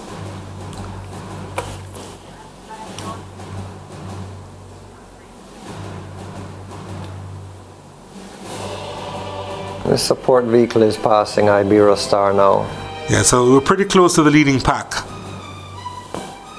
The leading pack of 5, and when we get the closer shot, you'll see who are at the very top. But it's still the 5 that we mentioned, the likes of Akil Campbell, Brighton John, Andy Scarano, the defending champion, and Chad Conley also up there as well. So. And Hasim Ennis of Anguilla. Of Anguilla, can't leave him out. So that's the leading pack still, and it hasn't changed for the last hour or so. You did call it earlier that more than likely the winner will come from this pack, and it seems as if that will be the case. Still very much bunched up together.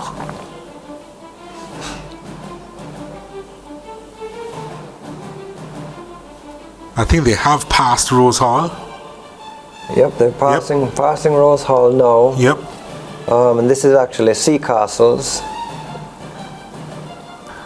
So they're not very far from the finish now. I'm putting this at about 5k from the finish.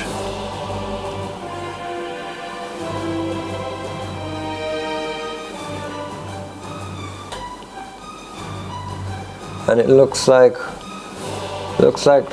couple questions being asked by some of the riders here. They are still rotating, which I'm wondering how long will that continue. You see them just exchanging who leads the pack. You can see them all bunched up now. They're no longer working together. They're trying to figure out how they're going to win this race, and the pace has come right out of this group now. They're probably crawling to the line now, strategizing, looking for the element of surprise, talking to each other, making deals.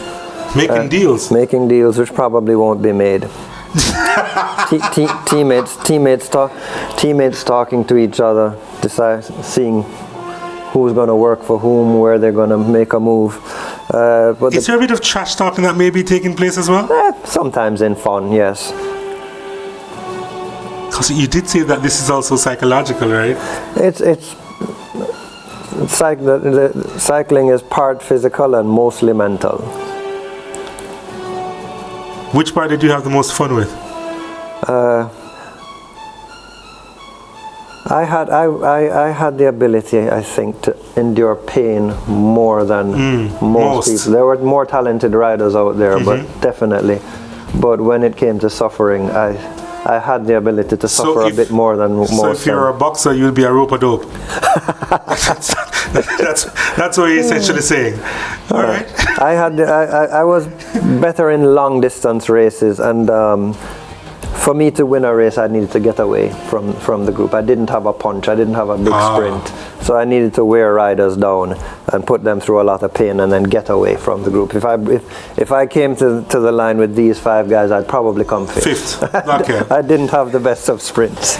This is the finishing line, by the way. They are a few minutes out from here at Witter Village, but they are prepping for them to cross the line in short order. And the finish line is coming up very quickly now. We're at Hospitan, and I think we have another cave or 2 caves. I'm not sure exactly, but we're at the finish imminently now. They're just passing the Rose Hall Great House now.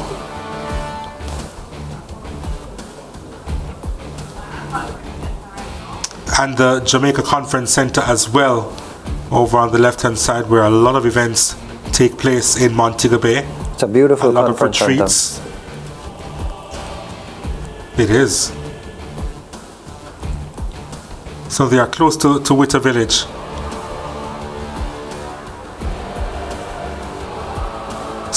They will get under the 2-hour mark, the leading pack here. It'll be close. Probably be under the 2-hour mark for sure. It's hard to tell where the finish line is. This stretch, unless you live in Montego Bay, it looks very similar, and you often misread the finish line by a kilometer or 2. And I often think I'm much closer to the finish line when Than you I used to actually do are. this race than I was. Because this whole stretch is the light posts look the same, the road looks the same, the trees look the same, the traffic lights look the same, and it's easy to get mixed up.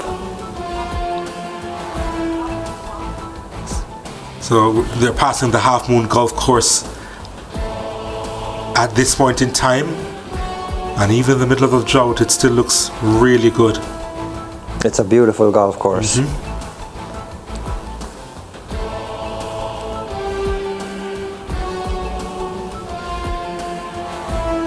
Picturesque scenes here, and we're finally caught up with the leading pack, and we're going to get a closer look at the top 5. And We have Chad leading the field here. yeah, And Chad Conley. Brighton John taking his pull, Scarano coming through second wheel, and Akil Campbell and Hasim Hennis bringing it up. Here's where the strategy is happening now. Yeah. I wouldn't be surprised to see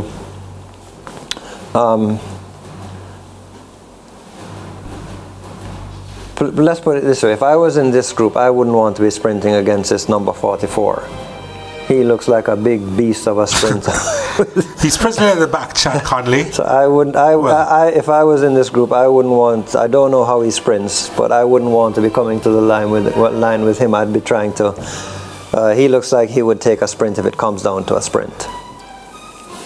Well, they all look pretty easy at the moment. Brighton John of Ghana and Andy Scarano just exchanging places at the back. The speed in this group has cut right back now. All the riders are trying to just shake their legs out, get a little recovery, prepare themselves for the big effort, because the sprint is going to take a lot out of them. So they're just trying to take a little rest, a little recovery, build a little reserves. That's Hassani Hennis out of Anguilla for AVR Racing, presently with the lead, just giving it up for the time being to Chad Conley. Now they're still very much in business together. They have made that business decision to just stick together for the time being until one or two pull away for that sprint. Then we'll have some indication as to who is the sprinter here. But yeah, it's interesting. It's tense. Who's going to make that move when? That's the question. And the two 706 riders are disconnected. I'd like to know that my teammate is in front of me now if I need a lead out, if I'm the sprinter on this team. So we should see a little reshuffling coming, and you can see Brighton John hanging right back to the back, and the rider at the back, you're in a position to be the most surprised. You can spring a surprise easier from the back than from the front. So I think he's just where he wants to be now, and I think he knows he's outnumbered. He's going to have to try something special to get the victory here. But they seem to be rolling right down to the finish line for a classic sprint. So that's anybody's business at this moment. But Chad looks like a huge muscular guy, and I'd put my money on him if it comes to a heads-up sprint. When would you stop this though, the rotating, if you were in there and if you consider yourself to be a sprinter? I think they've largely stopped now. They've largely stopped? I'm guessing we're about a kilometer from the line now, and they're starting to watch and they're starting to prepare for the sprint. Well, you just saw a glimpse from the leader, Chad Conley, looking for Scarano. Scarano, the defending champion, now goes into second spot. And they're preparing for the sprint now. You get the impression now that they are. And I still don't know exactly where the finish line is to be able to say much more, but they're starting to look around now and they're getting ready. They know that this is the final bit, and they're not racing anymore now, they're preparing to race. This is going to be a 250-meter race, and they're just rolling to that point, it seems. So Scarano is in the lead for the time being.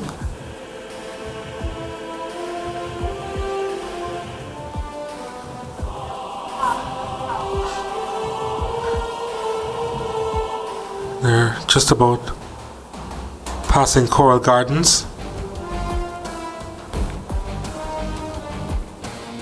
heading towards the finishing line.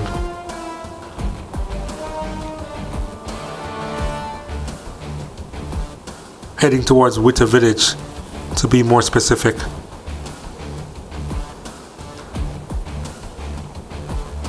Okay.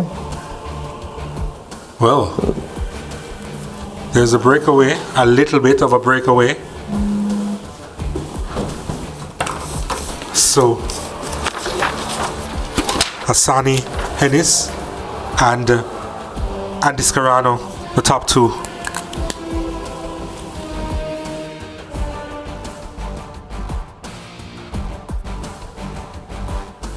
Yeah, but I think we're very close to the line now.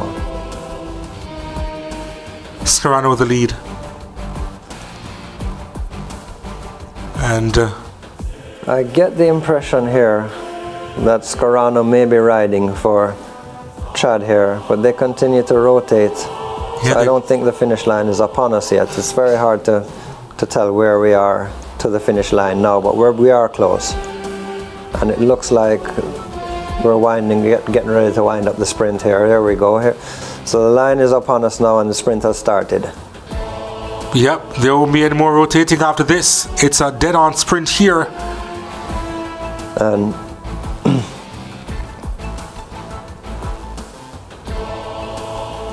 Yep, they're coming up onto the finishing line, and that looks like Hassani Ennis to me. We'll have to get a better look.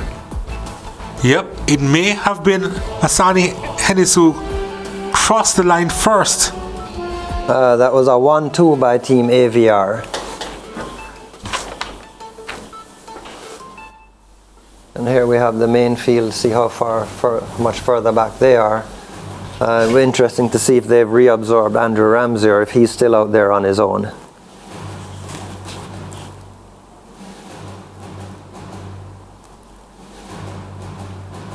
We'd love to see that finish again from overhead, if possible. That would be, love to see how that developed.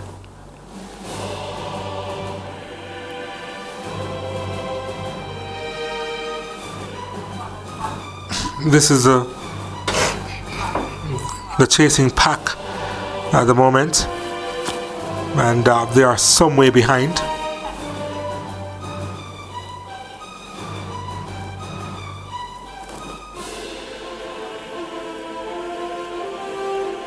Here Let's we take have a a look at the replay replay of the of it. sprint. That's a 1-2 for Team AVR, and Yeah, the two Americans actually finishing fourth and fifth. fourth So and fifth. all the major points going to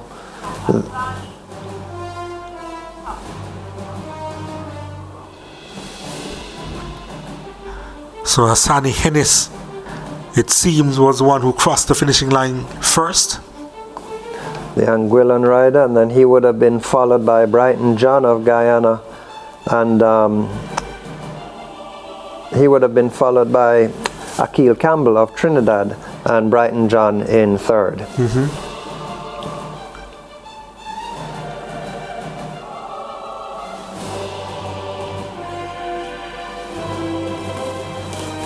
Again, these cyclists were pretty unknown to the Americans last time out, and I guess in the end they left it a little bit too late in terms of that final sprint, or even if they did, wouldn't have expected to have been hustled out in the end as they were.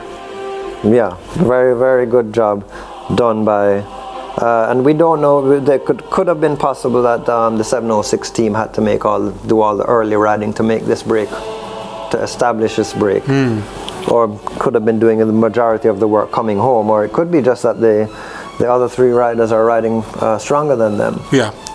So leaves us a lot of questions and a lot to look forward to for tomorrow's stage, which will be a little bit of a firecracker. A little bit. My favorite stage is going to be Sunday, though. That with those two loops of Duncans and those hills around those in the inner hills of Duncans, Right. two climbs. I think we're going to see a lot of firework and a lot of destruction, have a lot of fun on that day. I think they have two King of the Mountains prizes back to back on each of those loops of Duncans.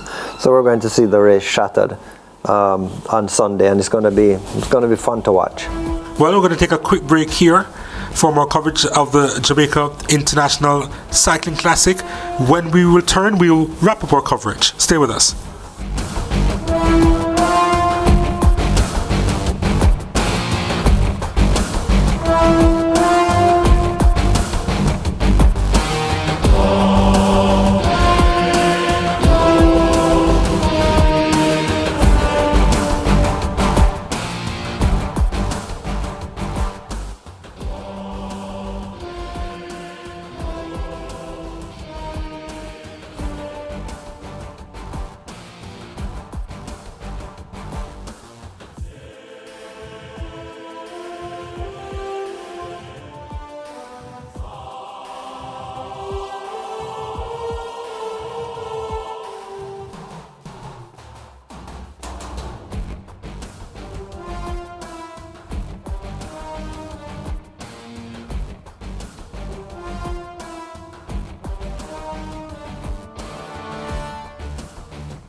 Group coming in. Welcome back to our coverage, and this is the group that's coming in. It's a third batch with the majority of the riders just now crossing the line. And even some celebrate. That looked like two riders from AVR there. It looked like Cleveland Sharp and Andrew Ramsey. So it looks like Andrew Ramsey may have been reabsorbed by the group. I'd love to get another view of that field sprint to see if we can identify those riders properly for you. Yeah, but the winner was decided about 4 or 5 minutes ago. Yeah. And 5 minutes and a few seconds ago, to be exact, Donald. That appears to be, it's hard to say, that looks like Cleveland Sharp to me, and then followed by Andrew Ramsey. So we have the AVR team performing real well today. They're coming in first, second, 6th and 7th. They're here to do a job. They're here to do business. Looks like they're here to do business. I think we're going to see a much more exciting race in terms of competitiveness than we did last year, where the 706 team just rode away with it. Yeah. I don't think they're going to ride away with it so easily this time around. I hope not. If they win, I hope to see them earn it and have some stiff competition in getting there. They did a really fantastic ride last year, but I think a lot of these other riders are more prepared this year. Well, they have to be even more prepared for the second leg, the second stage tomorrow. It's going to be a little bit more difficult, I suspect, with an additional 30 miles. Yeah, certainly. So there's a lot. The attrition is going, the toll on the body is going to be a lot. a lot harder than today, and the time in the sun. And hopefully we'll bring you on a report on if we had any injuries from those crashes earlier today. It looks like everybody is okay. I have a small concern for Bradley McFarlane's collarbone there. I saw him holding that. We'll get you that report as we start before we go on air tomorrow, before we go live tomorrow.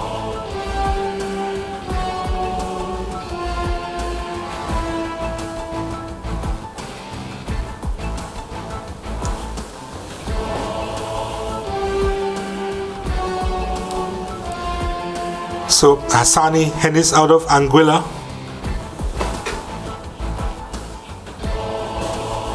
has come to Jamaica and has won the first stage here.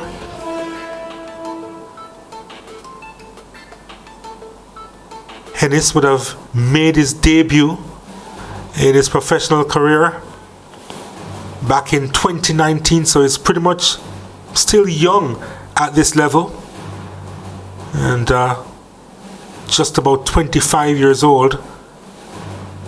He did compete at the UCI World Road Championships back in 2019, and those championships were were pretty much wet and wild, so really difficult conditions for him to actually take part in. But he has come to Jamaica. He has laid on a marker here at the end of the first stage to come out on top, and yeah, he's been steadily getting support, and this win will mean a lot to the Anguillan who actually started riding when he was just 10 years old. Hassani Hennis. That's the age we want to get. You want to get started as a rider. Yep. There's so much to learn before you get to 18 and 20, where you start riding professionally or as an amateur. He did represent Anguilla at the 2018 Commonwealth Games in Australia. Actually came 34th in the time trial. So it's someone who has been improving, and as I said before, just pretty much started his road career, road professional career. A little time after that did Hennis, and it was good to see him and other Caribbean athletes competing here at the Jamaica International Cycling Classic. And we look forward to seeing it again tomorrow, and hopefully we have a different mix of riders, because we'd love to be coming into the third day with the race wide on the line with 5 or 6 riders able to win it on the last day, to keep things really exciting for us.